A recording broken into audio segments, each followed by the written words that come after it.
തീർച്ചയായിട്ടും. കാരണം എനിക്ക് ഞങ്ങൾ 3 പേരാണുള്ളത് വീട്ടിൽ. അപ്പോൾ 2 മൂത്ത സഹോദരങ്ങളാണുള്ളത്. അവർ രണ്ടുപേരും 2 ഫീൽഡാണ്. ഒരാൾ ഡോക്ടറാണ്, ഒരാൾ എഞ്ചിനീയറാണ്. അപ്പോൾ ഞാൻ വളരെ ചെറുപ്പത്തിൽ പാടുമായിരുന്നു. അപ്പോൾ എനിക്ക് എൻ്റെ ആഗ്രഹം സിനിമയായിരുന്നു. സംഗീതത്തോടാണ് എൻ്റെ ഭയങ്കര ക്രേസായിരുന്നു. അതായിരുന്നു എൻ്റെ ഡെസ്റ്റിനി. അപ്പോൾ അതിനായിട്ട് ഞാനിങ്ങനെ വളരെ ചെറുപ്പത്തിൽ തന്നെ ഉമ്മ ടീച്ചറായിരുന്നു. ഉമ്മ പഠിച്ച സ്കൂളിലായിരുന്നു ഞാൻ പഠിച്ചിരുന്നത്. ഞാനിപ്പോൾ ഇവിടെ ഇരിക്കാൻ കാരണം എൻ്റെ ഉമ്മച്ചിയും വാപ്പച്ചിയാണ്, എൻ്റെ പാരൻസാണ്. അവരുടെ അടുത്താണ് എനിക്ക് നന്ദി പറയേണ്ട ഈ അവസരത്തിൽ. കാരണം അവരില്ലെങ്കിൽ ഞാനില്ല. അത്രയ്ക്ക് നല്ല രീതിയിൽ ഇപ്പോൾ ഏതൊരു പാരൻസ് ആയാലും ഇപ്പോൾ എത്ര ടാലൻ്റ് ഉണ്ടെന്ന് പറഞ്ഞാലും അവർ ഈ മ്യൂസിക് എന്നൊക്കെ പറയുമ്പോൾ അവർക്ക് അതിൻ്റെ വാല്യൂ മനസ്സിലാവില്ല. അതാണിപ്പോൾ സംഭവിച്ചുകൊണ്ടിരിക്കുന്നത്. എല്ലാവരും ഇപ്പോൾ മെഡിസിനോ അല്ലെങ്കിൽ എൻജിനീയറിങ്ങിനോ അങ്ങനെ അതാണ് ഏറ്റവും വലുതെന്നുള്ള, അല്ലെങ്കിൽ അത്രയും നല്ല ടാലൻറ്റ് ഉണ്ടെങ്കിൽ പോലും ഞാൻ പറഞ്ഞ ഈ മ്യൂസീഷ്യൻസിൻ്റെ കാര്യമാണ്. ഇപ്പോൾ പാട്ട് പാടുന്ന എത്രയോ കുട്ടികളുണ്ട്.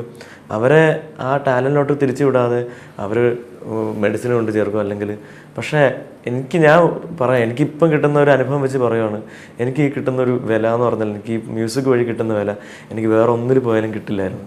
അത് എനിക്ക് ഉറപ്പിച്ച് പറയാം. എന്ത് രീതിയിലായാലും, ഇപ്പോൾ ആൾക്കാരെ സമൂഹത്തിന് മുമ്പിലായാലും അല്ലെങ്കിൽ എന്ത് ഫിനാൻഷ്യൽ ആയാലും പോലും നമുക്ക് അത്രയ്ക്ക് നല്ല രീതിയാണ്. കാരണം ഡോക്ടേഴ്സിനൊക്കെ കിട്ടുന്നത് നമുക്ക് ഇരട്ടി വാല്യൂ ആണ് നമുക്ക് സമൂഹത്തിൽ എനിക്കിപ്പോൾ കിട്ടിക്കൊണ്ടിരിക്കുന്നത്. അത് ഞാൻ കടപ്പെട്ടിരിക്കുന്നത് എൻ്റെ പാരൻസിനോടാണ്. കാരണം എന്നെ +2 കഴിഞ്ഞപ്പോൾ നേരെ മ്യൂസിക് കോളേജിൽ ചേർത്തു. മ്യൂസിക്കിൻ്റെ വഴിയെ തിരിച്ചു വിട്ടു, പാട്ടിൻ്റെ വഴിയെ പോയി. മ്യൂസിക്കായിരുന്നു പിന്നെ എൻ്റെ എഡ്യൂക്കേഷൻ, എൻ്റെ ഹയർ എഡ്യൂക്കേഷൻ മൊത്തം. അങ്ങനെ സംഗീതത്തിൻ്റെ വേറൊരു തലത്തിൽ സംഗീത രംഗത്ത് എനിക്ക് വരാൻ പറ്റി. എനിക്കിതുവരെ എത്താൻ പറ്റിയില്ലേ. എനിക്ക് അത് തന്നെ ഏറ്റവും വലിയ കാര്യം. എൻ്റെ ആദ്യ ഗുരു എൻ്റെ ഉമ്മയാണ് എന്നെ ആദ്യം പഠിപ്പിച്ചിരുന്നത്. പിന്നെ അക്കാഡമിയിലെ പ്രൊഫസർ ആര്യനാട് രാജു സാറാണ് എൻ്റെ ഒരു 10-16 വർഷം അദ്ദേഹത്തിൻ്റെ കീഴിൽ പഠിച്ചിരുന്നു. പിന്നെ ഇപ്പോൾ എനിക്ക് കണ്ടിന്യൂ ചെയ്യാൻ പറ്റുന്നില്ല. പക്ഷേ പഠിച്ച പാഠങ്ങളൊക്കെ വീണ്ടും ഞാൻ പഠിച്ചുകൊണ്ടിരിക്കുകയാണ്. പിന്നെ മ്യൂസിക് കോളേജിൽ ചേർന്നു, അക്കാഡമിയിൽ. അവിടെ കുറേ ഗുരുനാഥന്മാരെ കിട്ടി. എല്ലാവരും നല്ല രീതിയിൽ ആണ് എനിക്ക് പാഠങ്ങൾ പറഞ്ഞു തന്നിരുന്നത്. പിന്നെ എൻ്റെ ഭാഗത്തു നിന്ന് ഞാൻ മാക്സിമം ഹാർഡ് വർക്ക് ചെയ്തിരുന്നു. പിന്നെ എല്ലാ പാട്ടുകളും പാടാനായിട്ടുള്ള ശ്രമം ഞാൻ നടത്തിയിരുന്നു. ഇപ്പം ഹിന്ദുസ്ഥാനി ഞാൻ പഠിച്ചിട്ടില്ലെങ്കിൽ പോലും ഞാൻ ആ ടൈപ്പ് പാട്ടുകളൊക്കെ പാടാൻ ശ്രമിച്ചിരുന്നു. ഹിന്ദുസ്ഥാനി, ക്ലാസിക്കൽ. അപ്പോൾ പിന്നെ അതുപോലെ ഇപ്പോഴൊക്കെ നമ്മൾ സിനിമയിൽ കേൾക്കുന്ന ഫാസ്റ്റ് റിതം ആയിട്ടുള്ള പാട്ടുകളൊക്കെ പാടി പ്രാക്ടീസ് ചെയ്യുന്നുണ്ട്. പിന്നെ വേറൊന്ന് വെച്ചാൽ നമ്മുടെ ആറ്റിറ്റ്യൂഡ് എപ്പോഴും, കാരണം ഈ നമുക്ക് എത്ര ഫെയിം കിട്ടിയാലും അതിൽ ഞാൻ മുങ്ങിപ്പോവില്ല ഒരിക്കലും. അപ്പോൾ അതായിരിക്കും എനിക്ക് പലരും ഇപ്പോൾ പെട്ടെന്ന് അസ്തമിക്കുന്നതിൻ്റെ കാരണം. ഞാൻ മനസ്സിലാക്കുന്നതെന്ന് പറഞ്ഞാൽ അതായിരിക്കാം അവരുടെ ആറ്റിറ്റ്യൂഡ്.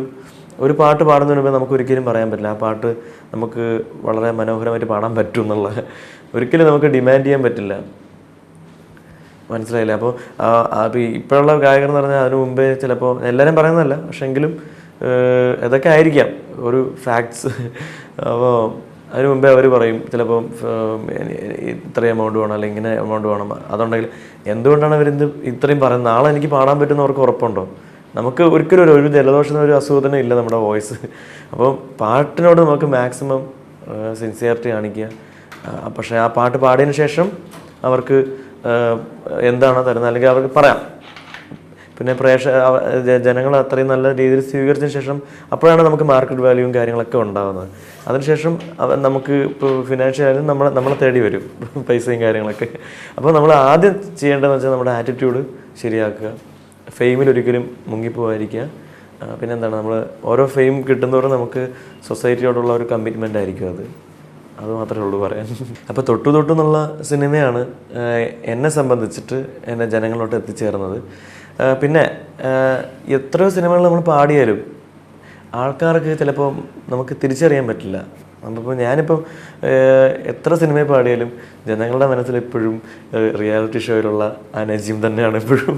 കാരണം എപ്പോഴും ആൾക്കാർ പറയും ഞാൻ അന്ന് പാടിയ പാട്ടുള്ള എല്ലാവരുടെ മനസ്സിലുണ്ട്. എല്ലാവരും വീട്ടിലിരുന്ന് എല്ലാവരും മാർക്ക് ലിസ്റ്റൊക്കെ എഴുതി പലരും അവരുടെ അനുഭവങ്ങൾ ഇങ്ങനെ ഷെയർ ചെയ്യാറുണ്ട്. അപ്പം ഞാൻ ആലോചിക്കാറുണ്ട് അതിൻ്റെ ഒരു റേഞ്ച് എന്തുമാത്രമാണെന്നുള്ള. അപ്പോൾ അതാണ് നമ്മൾ ഈ അവസരം, കാരണം മീഡിയാസ് വഴി കിട്ടുന്ന ഒരു എന്താണ് ജനങ്ങൾ നമ്മൾ പെട്ടെന്നൊരു 12ാമത്തെ പടിയിൽ എത്തിച്ചേരാൻ പറ്റും. അല്ലെങ്കിൽ എന്തുമാത്രം കഷ്ടപ്പെട്ടാണ്, അല്ലെങ്കിൽ എത്രത്തോളം കഷ്ടപ്പെട്ട്, അല്ലെങ്കിൽ അത്രയും അവാർഡുകളും ബഹുമതി അംഗീകാരം കിട്ടിയാൽ മാത്രമേ പത്രത്തിലും ഒക്കെ വന്ന് അങ്ങനെ വളരെ ഗ്രാജ്വലി മാത്രമേ നമുക്ക് ആ ഒരു ലെവലിൽ എത്താൻ പറ്റുള്ളൂ. ഇതിപ്പോൾ ഇത്രയും പെട്ടെന്ന് നമുക്ക് കൊണ്ടെത്തിച്ചത് ഡെഫിനറ്റ്ലി റിയാലിറ്റി ഷോ തന്നെയാണ്. പിന്നെ ഈ പറഞ്ഞ പോലെ ഈ സിനിമ നിലനിൽക്കണമെങ്കിൽ നമുക്ക് നമ്മളെ ഹാർഡ് വർക്കും വേണം, അതിനോടൊപ്പം സിനിമാ പാട്ടും വേണം. ഞാൻ ചിന്തിക്കാറുണ്ട് തീർച്ചയായിട്ടും. എല്ലാവരും എൻ്റെ അടുത്ത് ചോദിക്കാറുള്ള ക്വസ്റ്റ്യനാണ് റിയാലിറ്റി ഷോ വന്നിട്ട് ഇപ്പോൾ ആരെയും കാണാൻ പറ്റുന്നില്ല എന്നുള്ളതാണ്. അപ്പോൾ ഞാൻ നേരത്തെ പറഞ്ഞ തന്നെയാണ് ഇതിന് ആൻസറായിട്ട് എനിക്ക് പറയാനുള്ളത്. നമുക്ക് ഫെയിം കിട്ടുമ്പോൾ നമുക്ക് കൂടുതൽ ഉത്തരവാദിത്തങ്ങൾ നമ്മുടെ ചുമലിൽ കയറുകയാണ് ചെയ്യുന്നത്. അതനുസരിച്ച് നമ്മുടെ ഹാർഡ് വർക്ക് കൂട്ടുക. നമുക്ക് പെട്ടെന്നുണ്ടാകുന്ന ഈ ഫെയിം അല്ലല്ലോ നമുക്ക് നമ്മുടെ ജീവിതം. നമ്മൾ എന്തിനാണ് ഈ ഒരു റിയാലിറ്റി ഷോയിൽ പോയത്? നമ്മൾ പാടുക എന്നുള്ളത്, നമുക്ക് എങ്ങനെയെങ്കിലും പ്രശസ്തി കിട്ടുക, പിന്നെ നമ്മൾ നിലനിൽക്കുക, സിനിമാ പാട്ട് പാടുക, അതൊക്കെ മനസ്സിൽ കൊണ്ടാണല്ലോ. അതൊക്കെ മനസ്സിലുണ്ടെങ്കിൽ എന്നും നമുക്ക് നിലനിൽക്കാൻ പറ്റും. ഞാൻ വളരെ ചെറുപ്പത്തിൽ ഈ ഒരു മ്യൂസിക് വളരെ പാഷനായിട്ട് വന്നതാണ്. മ്യൂസിക് ശരണം എന്നുള്ള രീതിയിൽ ഞാൻ വന്നതാണ്. അപ്പോൾ അതുകൊണ്ടാണ് എങ്ങനെയെങ്കിലും എനിക്ക് പെട്ടെന്ന് ഈ ഫെയിമിൽ മുങ്ങിയിട്ട് ഞാൻ പോകണമെന്ന് ആഗ്രഹിച്ച് വന്നതല്ല. അതിനു വേണ്ടി ഞാൻ ട്രൈ ചെയ്തു. പിന്നെ സിനിമയാണ് എന്നെ ഇപ്പോഴും നിലനിർത്തുന്നത്. പറയാനുള്ളവരോട് എനിക്കതാണ്, അതിനുവേണ്ടി ശ്രമിക്കുക. ഈ പെട്ടെന്ന് കിട്ടുന്ന ഫെയിമിൽ മുങ്ങിപ്പോവാതെ. കാരണം ഇന്നല്ലെങ്കിൽ നാളെ വേറൊരു ഗായകൻ വരും. നമുക്ക് കിട്ടിയ ഈ ഭാഗ്യം, ഈ പെട്ടെന്ന് ഒരു ഓർക്കാപ്പുറത്ത് കിട്ടിയ ഒരു ഫെയിം, ഈ ഒരു പ്ലാറ്റ്ഫോം നല്ലവണ്ണം യൂസ് ചെയ്ത് നമുക്ക് നമ്മുടെ നാളത്തേക്ക് വേണ്ടിയിട്ട് നമ്മൾ ഇന്നേ കരുതുക.